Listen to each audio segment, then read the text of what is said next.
Hi, Keith Little from Balanced Body Mind. Yesterday I ran a really successful workshop with my friend Paul Frangi, who's a chef, and the topic of the talk was on digestion. Now, one of the many things that I see here in my office is lots of people coming in who have compromised digestion, poor metabolism and energy. And one of the main things that tends to be pushing them towards this scenario these days is this so-called healthy diet that we've been told that we should be eating.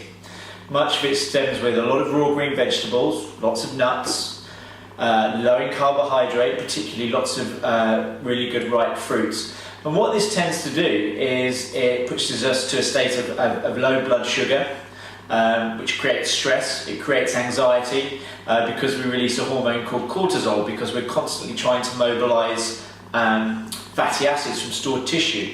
So if you want some free advice, and this will help you knowing if your diet at the moment is doing a few things. It's making you not sleep very well, it means that you're not going to toilet every day, it means that you have poor energy responses and crashes.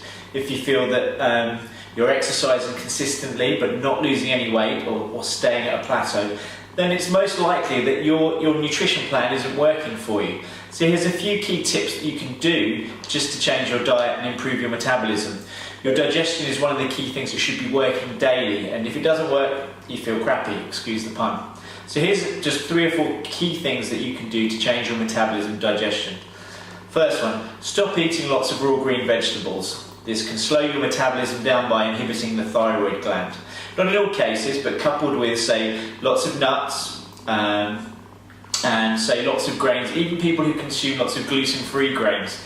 The grains contain something called phytic acid, which is another key inhibitor of your metabolism.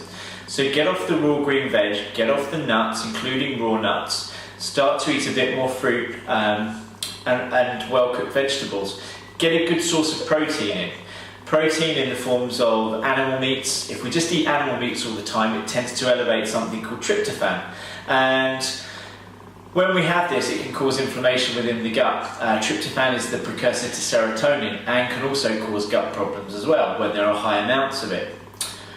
If you eat protein and just muscle meats all the time, then you're going to be exposed to these problems. So one of the key things to do is to eat muscle meats, but eat also the other meats. Eat the skin, eat the tendons, make broth, make soups, make jellies. You can order some pretty good gelatin to make that. If you work on these 3 or 4 key things, I guarantee your digestion will get much better. You'll start feeling a lot better than you did before, and you won't need to go and spend lots of money on doing lots of digestive analysis.